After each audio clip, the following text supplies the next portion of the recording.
So after that bomb that Isaki dropped in the last episode, I suppose we're getting closer and closer to the meteor shower event because we've got everybody who needs to be involved into it, right? And as Nakami learns that everybody's got their own issues, kind of like with Isaki's friends, and he finds out that's the reason why Isaki has such trouble asking them, because she knows that these people are busy for the most part with their life, you know? They've got other things that they need to do, and yet here they are stopping the things that they need to do for the better movement of their own life in order to help you out, right? And it gives Nakami a very big anxiety and the feeling of like, well, what if this event doesn't go well? What if everything goes to shit and all this effort that these people have been putting their own ambition to the side for us, what if all that happens and it's all just a waste of time? So it's a very understandable feeling, right? And I really like the way that Kuroshiki sensei comes and basically soothes him a bit and just tell him, hey, you know, this feeling that you're having right now, this what is it, this flaw that you perhaps is feeling you know, these flaws are actually talents that people have yet to find a proper use for. So very much enjoyed. I just knew that sentence was just gonna go bad, but I just went with it anyways. I said anyways twice. God, English, what is happening? I just want to let you guys know that I write better than I speak. But if you enjoy the content, remember to leave a like on the video and subscribe! Subscribe right now if you haven't already! Just do it! Do it! And if you didn't like the content, dislike the video and unsubscribe if you've just subscribed. And let's get started. Is it the firework festival first and then the meteor shower, or is this all happening at the same time? Oh. She's preparing for fashion out here. Ukegawa, that's his name. Okay. Ukegawa did say that he's testing out his skills on the grill, isn't he? Of course Kani's in a fucking lemon.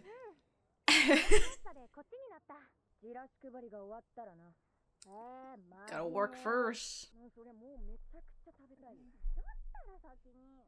Feel like she underdressed? Oh. Damn, dude, he bowed so deep his backpack just...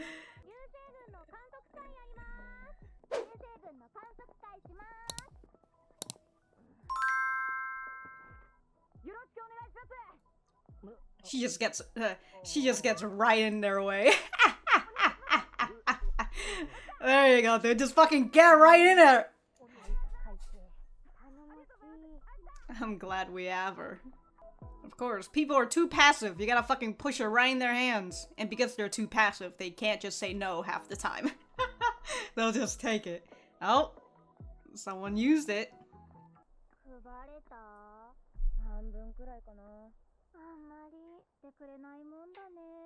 Mm-hmm.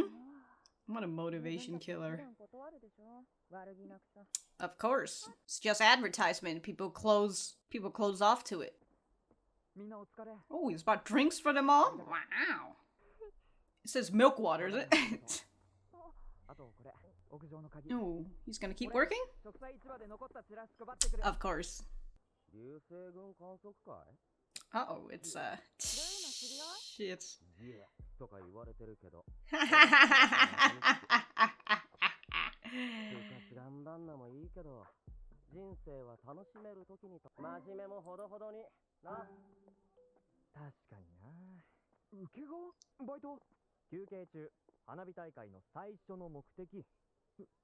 Oh, like Ukegawa's coming in, dude.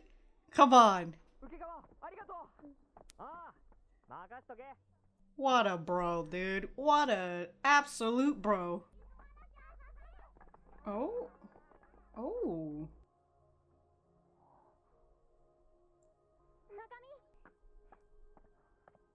they're going over the bridge? Well, now you guys have to go through, like, how many more? 7? 8? Well, without saying anything. Change of heart. Of course. 7 bridges. Oh, look at them on their own little festival date. You, Two-chan's here to celebrate with you.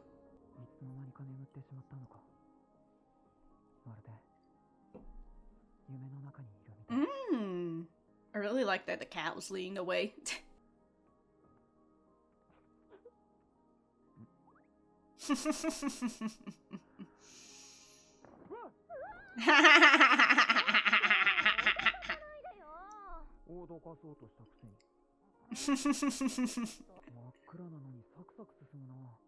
She's...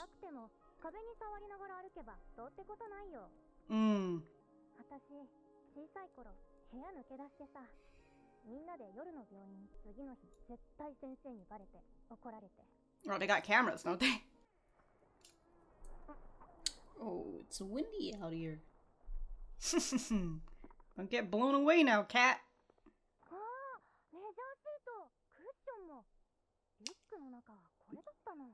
Oh, wow. He's ready.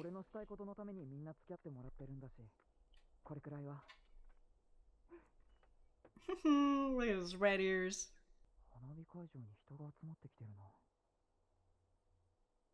Cat's taking up most of the cushions. Half of it, actually.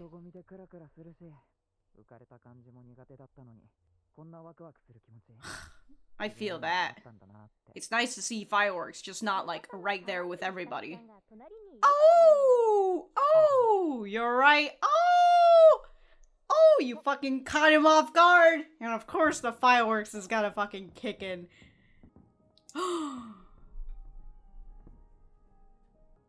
Yo, just looking at each other in the eyes while the fireworks are going? Guys, the fireworks are right there! Hello?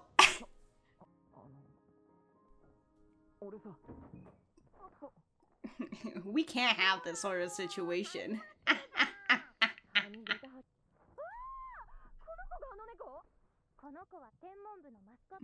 Two-chan. Haha. It's a cat of many names. Like I said, you can't have these romantic fireworks scenes without someone coming to interrupt. He's given up all his he's given up his seat. What a courteous man. Oh, Shumaru's out here. Cat's just out here staring at people instead of the fireworks. Not that cats understand what fireworks are anyways, you know, other than explosions in the fucking sky. Cat's eyes are just so wide, it's unnerving. What a pose. Oh, someone's getting brain freeze. God, that's a big fucking cup of shaved ice. Uh-oh. Oh. This is what this observatory is made for.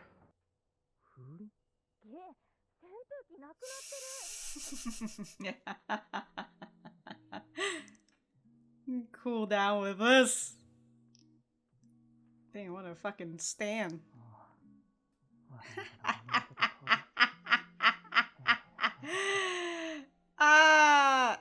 He's had so much fun. He's looking at these pictures. He's like, God, I look like an idiot.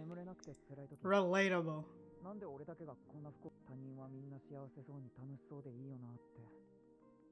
Mm-hmm. Now I know the reality. Mm-hmm.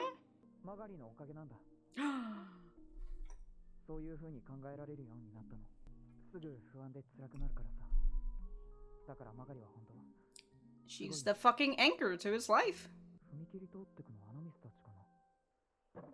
Oh, oh. Don't go falling now, Jesus Christ.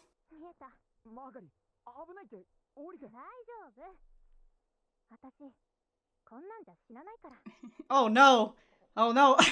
You should... Oh, you shouldn't be saying that.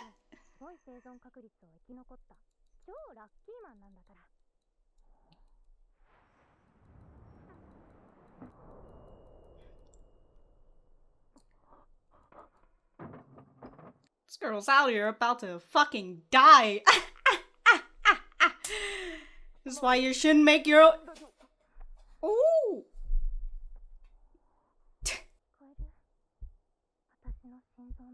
What? You listening it through her thighs?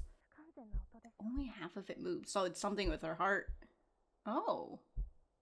So that's why his perfect heart is, Uh-oh. Oh, well, you never know when it's gotta... Uh-oh.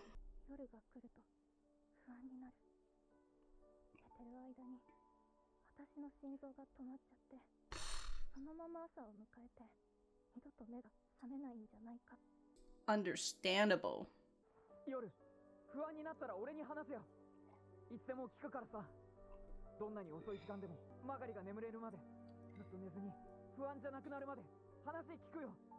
Ooh! Ooh!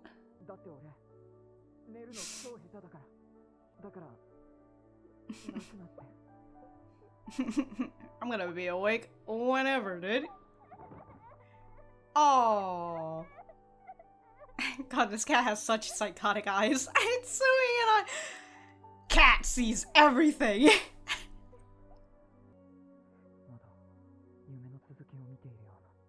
Mm-hmm.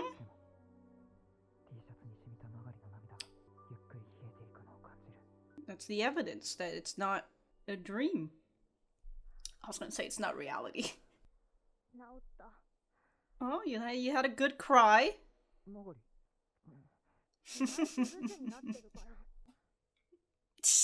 Alright.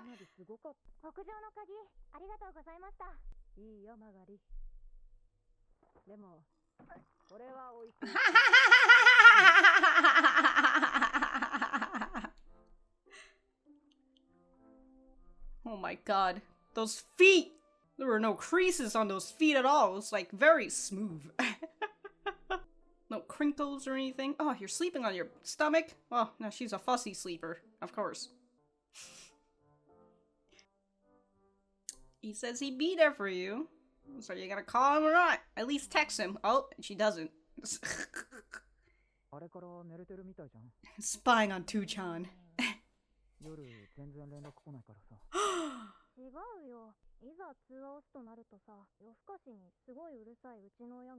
Through the thin walls.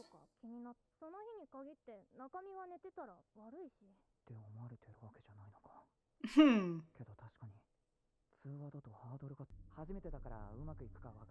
I'm just over here like, he just made a fucking...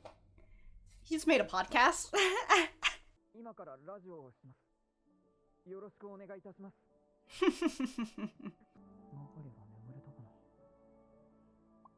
Oh? Invitation to a...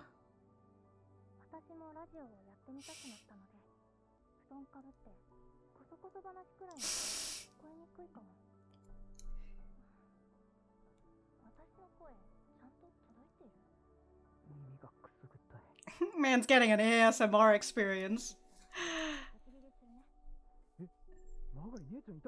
Oh! Oh, okay.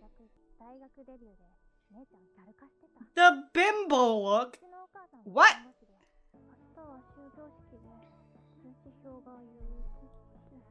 I get my report card.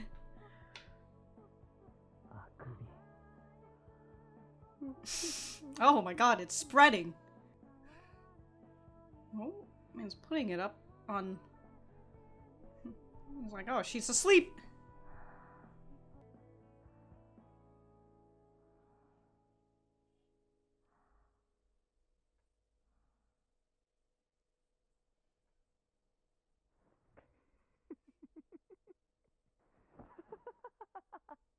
Magari ga neta.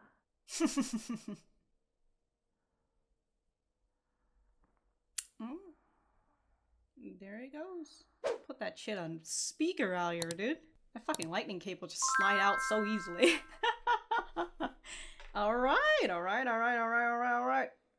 Alright. Oh, I'm gonna go write some notes and we will be right back to the center. Alright, so that was episode 7 of Insomniacs After School. Let me know what you guys think about it in the comments down below. You know that I always like talking to you guys, unless you're trying to talk things related to the manga. Then, you know, if you don't see me respond, or you just see your comment disappeared all of a sudden, you know why.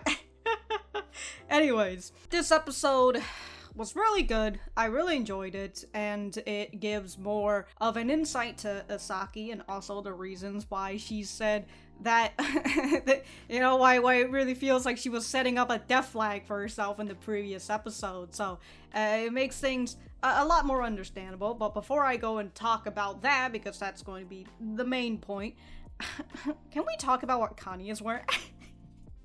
Why do I have to talk about Kani in every episode at this point? Almost every episode. There's some episodes I don't talk about her. But look at this. Look. Why of all kimonos, she gotta wear a fucking a citrus look? A citrus kimono? I mean, technically it's just lemons, but you know, lemons are a citrus. So. Alright, Kani, what are you trying to say? Okay, that's all I wanted to talk about for Kani. Anyways, as the girls and Nakami is working on giving posters to people, they're feeling a little bit of a downer period because when it comes to these sort of situations, as I mentioned during the reaction, if these are ads, you know, if you're giving out stuff and all that, right?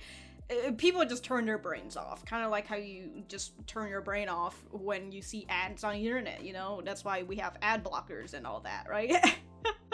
So it kind of feels like we have our own little ad blocker in our brains, just like, oh, somebody's giving you know, a fucking sheet of paper or whatever, some sort of ad.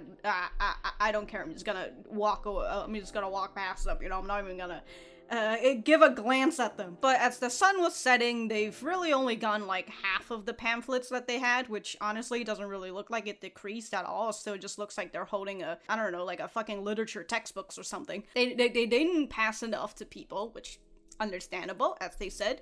You know, nobody's out to be mean. They just have their own shit to do. You know, they don't want these ads coming right at them. And we can kind of see, well, as they pass by all these, give all the flyers back, we see Nakami is out here buying drinks for all the girls. It's very nice. You know, we can see that he's doing a lot of things to compensate. Now, he's not, it's like, I don't have the money to pay you for all this stuff, but I appreciate that you are here and helping me out.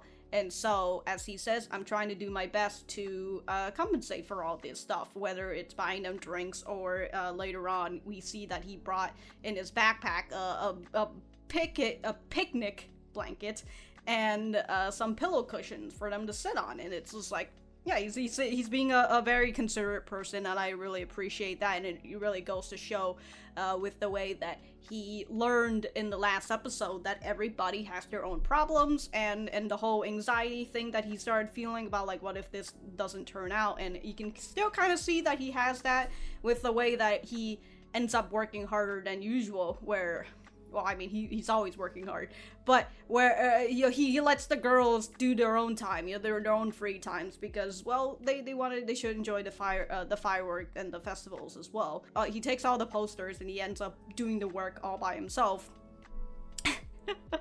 So this is just him trying to hopefully make things better. And as he is giving this out, he sees Haida. I love that. Nakami goes, ugh. And she's like, somebody you know? And he's like, well, I don't know why he gave me an ugh, but this is Nakami from my class. He just shrugs that off, like, yeah, I don't know why he just goes an ugh on me, but it was my classmate. And we've got this boy who is out on a date with a girl, I suppose, although she kind of looks like could be his sister, but I assume not. So he goes and tells Nakami that, hey, it's cool that you're doing work and all for your astronomy club, like you're pretty passionate and all that, but you've still got to enjoy your youth. I mean, I think it kind of already tell with Haida's character where he would rather have fun than do all these stuff that I would assume he would feel is suffocating to to the youth and all that, you know, the whole school and studying and whatever. So we are just getting just a tiny bit of insight into Haida's character, and I do wonder if we will eventually start to see him just a little bit more in terms of like if we're gonna get into if we're going to get just a little bit I mean, I just said if we're gonna get a little bit more detail into him, and especially with Nakami finding out that everybody has problems. And so would that start to make him think about Haida and perhaps what his problems is, right? Because we see Haida is out here hanging out with people like late at night in front of a convenience store, squatting like a delinquent. So, who knows? Well, we'll just have to see it when we see it. But after this scene, we get to see our boy Ukegawa coming in, right? He's got a good point. Ukegawa says, you know, you might as well spend this time on the fireworks show. It's your top priority. And he's like, hey man, you promised Isaki you watch it with her, right? Man knows, dude. He's, what a fucking wingman Ukegawa is. Not only is he such a bro, he's also Nakami's new wingman now. What a lad, dude. What a lad. So because of Ukegawa, Nakami remembers that, oh yeah, I should go fucking watch the fireworks with her. And we see Saki is now in her kimono because previously she was dressing casual, but she kind of regrets it because she's just like, god damn, I could have looked good. She's also wearing a nice little flower pattern kimono, very nice. Nono was also wearing a flower-like kimono as well. I think it was very much in like the sakura tree sort of thing, right? Because it was pink and the flowers kind of looked like it. But yeah, Saki and Nono were both wearing flowers out here, and Kani's wearing a citrus kimono. Anyways, yeah, I like that well, they're not crossing the bridge together, they're technically crossing the bridge to get to each other. Anyways, whatever. Yeah, we've got these two on their own little festival date. It's very nice, and as they are hopping on over to school, right, we've got Nakami going and saying something like, it feels like a dream. It feels like I've nodded off at some point without realizing, and it's all a dream, which, honestly, I would kind of agree if I had seen that cat just leading you up to the rooftop. The cat knows, dude. He understands. Tuchan, he has access to the internet. But I like this, these little clown moments that they have. I just say clown moments. Yeah, these little clown moments. Yeah, her trying to prank him. He ends up pranking her back and she's getting upset over it, you know, and he's laughing about it. It's very nice. God, this picture of the cat just sitting there menacingly. There was some stuff that Isaki was talking about, but I'll mention it a little bit later because I'm still on Nakami, where Nakami goes and says, I see there's a crowd starting to gather near the fireworks site, and he's just like, oh, you know, I used to really hate these sort of things. It's honestly been forever since I last went to this sort of festivals. Huge crowd tends to make me dizzy. Understandable. And the noisy celebrating would get on my nerves. But today I actually found myself able to share in all that excitement, which, I mean, yeah, it's, as Isaki says, because you've got a cute girl in a kimono right next to you, ain't it? Right? Obviously, that's because you've got a cute girl in a yukata. Sorry, it's not a kimono, it's a yukata. And I love that he's just, yeah, you're right. Oh, fucking got him. Anyways, Nakami is having fun. And of course, we've got this this iconic firework moment, whether it's the firework that's cutting out people's lines, or it's just them staring at each other while the fireworks is happening, even though the fireworks is something that's supposed to be the main event, but here they are staring at each other instead because, well, sorry fireworks, you've been put in the background. And of course, with these, like, longing scenes where they're staring at each other longingly in the eyes, we cannot have this situation go on for too long, because goddamn, who would have thought that having some sort of romantic progression is bad for rom-coms? Because okay, I'm not gonna go into that, but you know, we have all this. He's about to say something to her. He's over like, hey, so like, and then Kani just comes right in. Ah, goddamn, dude, goddamn. So everybody had fun during the festival. I love, what a fucking pose, dude. But I love Nakami going into the photos, right? Him looking at himself. and just thinking like, goddamn, dude, I look like such a fucking idiot. Look at me smiling and all my stupid smile. I hate it. Relatable. And so here at this point, he goes and talks about how he felt jealous or perhaps envious of other people because he felt like he was the only person suffering like this, and yet everybody else seems so happy and they're having such a nice and fun time. Jealous. There you go. He says he felt jealous of all the others. And so because he feels that, that's why he feels a little grumpy, feels a little upset at other people, which is understandable, but also he's getting a lack of sleep, right? And the person who made him realize that other people have problems and all that, but also the person who made him realize that he's not alone in this suffering is Isaki, the person who was willing to tell him, a stranger at the time, well, an acquaintance, but they haven't really talked about each other that much, so to tell him about her problems, right? And her problems very much aligns with him. Again, the person who allows him to realize that he's not the only person suffering in this world, despite, you know, if he goes on the internet and all that. But, you know, seeing a person in real life, seeing a person IRL who's suffering the same thing as you will deal a lot more to you than for the most part going on the internet and going on forums or going on Reddit threads or something, right? And reading about how other people have problems, because I would assume that Nakami kind of has that sort of realization. It's just that it doesn't really click in his head because he's never seen other people IRL with that problem, even though he's probably, because like he has searched on the internet on like how to sleep better and all that, right? How to fall asleep better. And that whole fucking spiel. So like he, for most part, at least have some tinge in his brain that he's not the only one. But again, it's really hard to see that when all the people around you feel like aren't suffering from that problem. So very nice. And so here we are at this scene where she decided to climb up. And she had also mentioned in the previous scene with Nakami asking, like, how are you able to walk so fast when it's freaking pitch black here? And Isaki says, well, as long as you put your hands on the wall, it's pretty easy to navigate where you're going. And it's because she's had experience walking in the dark like this before, because she used to sneak out of her room with the other children at night, which is something that we've been seeing in the opening. So we kind of have context to that. And, okay, so with Isaki here, right? With him saying, oh, that's dangerous, calm down. Just all the flags, especially with her saying, oh, it's alright. And she's like, trust me, I'd never die from something like this. And that's just like, alright, I mean... she's already like, don't worry, I'm gonna croak out before I even fucking hit the fucking pavement if I fell. So this rings back to what she was talking about in the previous episode. Nakami is speechless out here, right? She says, I'm serious. When I was born, I outlasted odds of survival that you wouldn't believe. So she's luckier than a pile of 4-leaf clovers.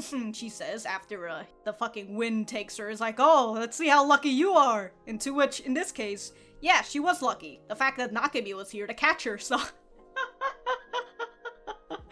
Oh, God. So she took him down to her crotch, and then she's just like, hey, feel my heartbeat. I'm just over here like, alright, where is he hearing her heartbeat? And she explains that she has heart problems since only half of it moves, as she says. It sounds imperfect, which is very nice to hear. Well, not very nice, but it's a nice thing to kind of just layer on to one of the reasons why Isaki likes to listen to Nakami's heartbeat, and the fact that, you know, he's for the most part have a perfect heartbeat. Well, she doesn't. And yeah, so she talks about how she has heart problems since she was a kid. She had to go to a surgery as a kid, and she has to exercise in order to maintain this health. And the doctor says that it should be fine now. However, this goes back to her problem that she had said before, where she feels like she's able to sleep in the morning, but if she sleeps in her bed at night, she starts getting an overwhelming amount of anxiety, and the anxiety that she's getting is the fact that she feels like if she sleeps, her heart will just suddenly stop and she'll never wake up again. You know, she feels like she's going to die because of her heart problem. And it's a very understandable thing.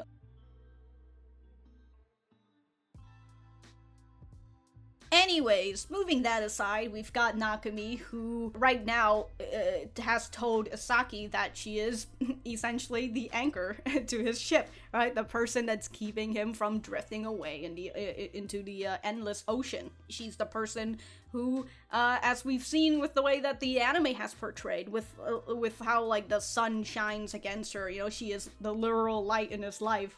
And I like that after he explains that, and then after this whole situation and Isaki talking about her heart problem and why she can't sleep, he decides that he wants to return this kindness that Isaki has given to him. And so he goes and says, "Hey, I'm gonna be there for you if you need someone to talk to at night. You know, if you ever feel this anxiety, if you ever feel like it gets too overwhelming, just call me up. I got a terrible sleep schedule." So just call me up, girl. And I love that, you know. She had a bit of a crying session and everything. So that's good for her to be able to let it all out.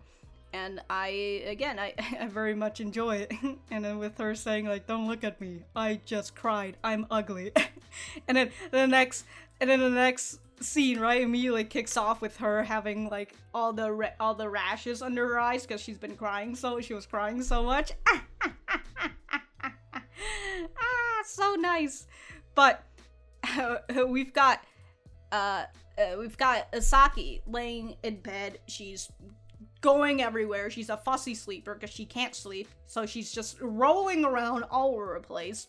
And she decides that she doesn't want to call Isaki. And I like that Nakami is very, not blunt, but he's very direct towards her and said, "Hey, you," he noticed that she's sleeping again, right? She's sleeping in the daytime in the observatory room, so he knows that she hasn't been sleeping at night. So I like that he goes and he says, "Hey, you're not you didn't call me last night."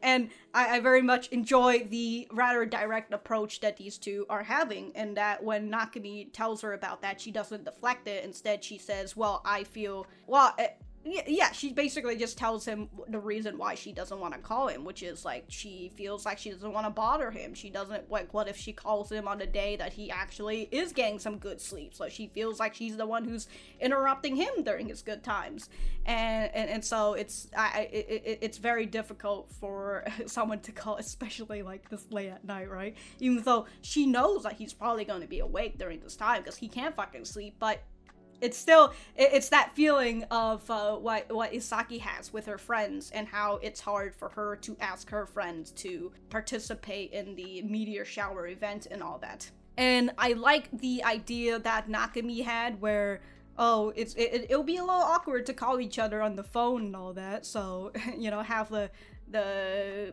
both mics on at the same time. One of you guys could say and the other would be able to hear.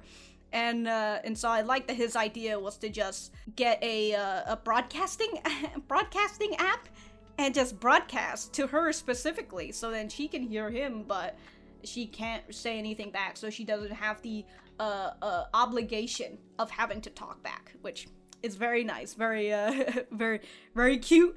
And I like that Isaki ends up doing the same thing, right? She's the one who ends up doing the talking because, well, that's supposed to be the whole thing in the first place, right? That Nakami was supposed to be the one who talks to him, and then she would fall asleep to that. And so I like that Nakami did this it first just to get, you know, the wheel rolling and all that, and then Isaki finally takes over. She talks and talks and talks and talks until she finally falls asleep. And here is Nakami, who's hearing her sleeping, and he gets a little sleepy as well. He hears the breathing of her, and he ends up falling asleep to that. It's very nice. This overall was a really nice episode. I really enjoyed it. And yeah, I'm glad that for the most part, can understand why Isaki has that feeling of, you know, with her saying in the last episode of like, "Hey, take pictures, you know, to just let you know that I was here." And that comes from her fear of her feeling like she's gonna conk out at any moment. Right? She's got a heart problem, which is very dangerous in anime or TV shows or anything, dude. That heart can just be wilding at any time. The moment the writer decides, that's it, we're gonna do it. The fear of having a character with a heart problem and knowing that you're a writer, the god essentially could just wipe you out at any moment. too scary. So I thought that we were going to get the meteor shower before the festival, but we've got the festival before the meteor shower, and I guess the meteor shower is after the closing ceremony of the school, because for summer break and all that. We also found out that Isaki's got an older sister, and she's really gotten to the bimbo look, which... What is this bimbo look? Like, if you're telling me that she's just dressing a little, like, a little scantily clad dress or whatever, you know, and you're gonna say that's the bimbo look? Alright. We'll have to see how she dresses, alright? Did she decided to turn into a gyaro? Like, what's going on here? But yeah, it seems like we're still gonna get the meteor shower. I assume that's gonna be a little bit further towards the end of all this, because it's in August, I think? Is that what it was? It is in August. Okay. I had to freaking scroll all over the place to find it, but it is in August. And I suppose they're probably, if they're getting close to summer, or they're about to close, they're like in June, somewhere around there, right? Okay, so we've got like about a month, I assume. I haven't really seen the calendar or anything that they've shown, but... Okay. If I have anything else to say, I will write it in the description down below. Thank you guys for sticking around, and I will see you guys in the next episode.